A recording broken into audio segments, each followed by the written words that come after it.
We have an AFC championship game coming up this weekend. We have an NFC championship game coming up this weekend. We're about to pick them. I'm about to put you on a hot seat right here.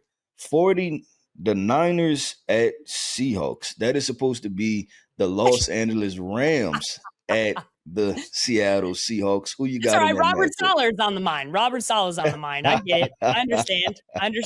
All right, You let's want do to this. start with Los the Angeles NFC game? Rams at the Seattle Seahawks. Who you have? So big news that came out of that game with Seattle is that Zach Charbonnet is going to be out for the season, which is a big loss for that Seattle Seahawks offense. That's something that that's not great news for that team. I know that Seattle looked very dominant in that game against the 49ers, but I am sticking with the team I picked to win the Super Bowl at the beginning of the year, and that is the Los Angeles Rams. I thought you was going to say the Chicago Bears. No, I didn't pick the Bears. I didn't pick the Bears to win the Super Bowl, and I didn't even pick them to do what they did. So they exceeded my expectations. The LA Rams, though, that's a team that's going to be the third time around.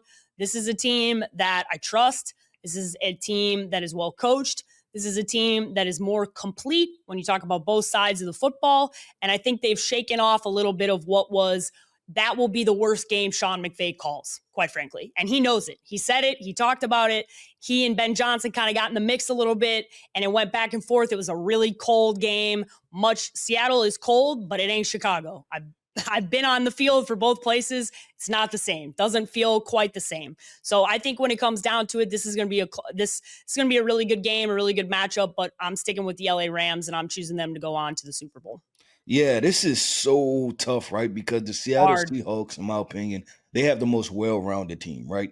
I agree. The Los Angeles Rams, they have a good team with a great quarterback, right? And that's what I think I'm going to lean to. I'm going to lean to the Los Angeles Rams. I think this game is going to be very similar to the Chicago game, not as far as the weather elements, but how close the football game is, right? I think it's going to be a lot of back and forth, and it's probably going to come to one or two big-time plays. But I expect the Los Angeles Rams in that weather, right, which would be better weather.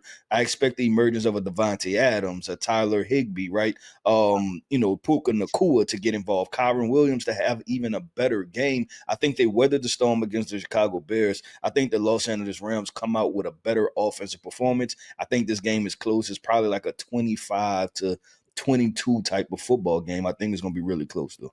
I think it's going to be really close as well. And I really Charbonnet's had a really good year for this team, for Seattle. So losing him is a loss that they can't just move on to the next. They're going to do their best. They've still got a lot of offensive weapons. But when you talk about the situation that happens with Sam Darnold, and we kind of talked about this a little bit on yesterday's podcast, and this is why I'm still having a tough time trusting Sam, because he hasn't been put in a 1v1 situation where he has to go make a punch after he gets a punch back from the other quarterback. And this is one of those situations. I think the LA Rams and Matthew Stafford, they've just got the MVP on their team, and he's going to have the last say.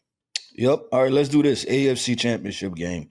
We have the Patriots at the Broncos. The Broncos without no Bo Nix. The Jared Stidham Broncos. So who we have? Patriots at Broncos. Who you picking?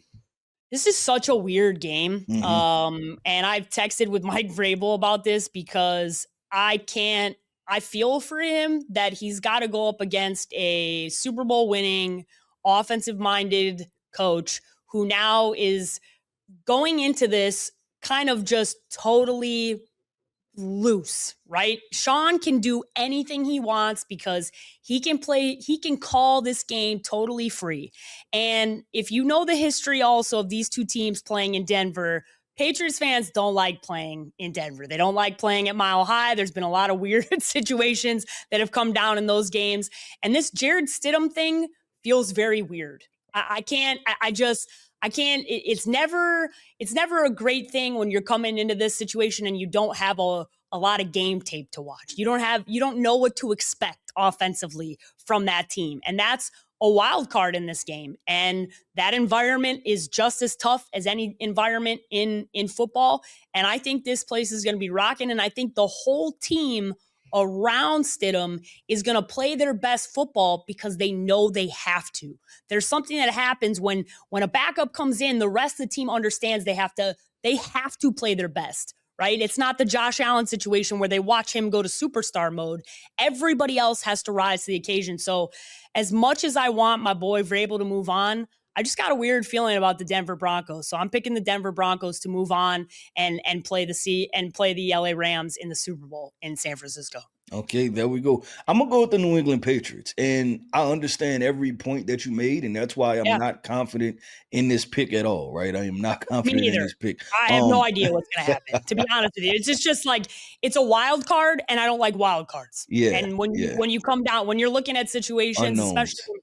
on the road, this is an unknown, and I don't like an unknown with Sean Payton calling plays. Yeah, It I'm makes gonna me go nervous. and only because of that, right? Maybe the Jared Stidham situation works for a quarter, maybe it works for 2 quarters, but I'm betting on eventually that it fades out, right? That the Yeah, Patriots, some second half adjustments, they figure it out, and that the New England Patriots, if I'm gonna be honest with you, I can see this game being a 17-13 type of football game. I'm not expecting the Patriots to have any type of offensive explosion.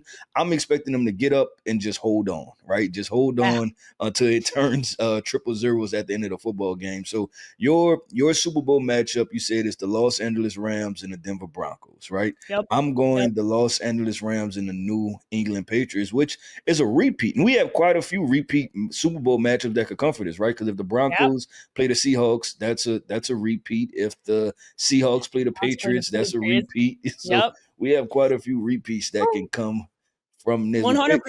100%. There's a lot of vitriol, honestly, when you think about the Super Bowls that have been played between these few different matchups. When it's the last second, obviously the interception that happened here in Arizona on the goal line with the Patriots and the Seahawks game. Seahawks fans are still not over not giving the ball to Marshawn The Lynch, right? Seahawks thumped the Broncos a couple years Yep. ago in the Super Bowl, Yep. right? So there's a lot. The Rams and Yeah. Patriots went at it, and that was a what Literally, 7-3 type of football game. I can't even remember. it So was like it's 13-10 final, yeah, like yep. Jared, and that was it. There's some good storylines and matchups that can really come out of this, which is fun when you talk about AFC, NFC, where there rarely is like these cross conference rivalries, but they've met up quite a few times, these guys and these teams across decades, and it creates fun narratives that can happen when you talk about the fan bases really hating each other. I kind of hope we get Seattle and the Patriots just because they hate each other.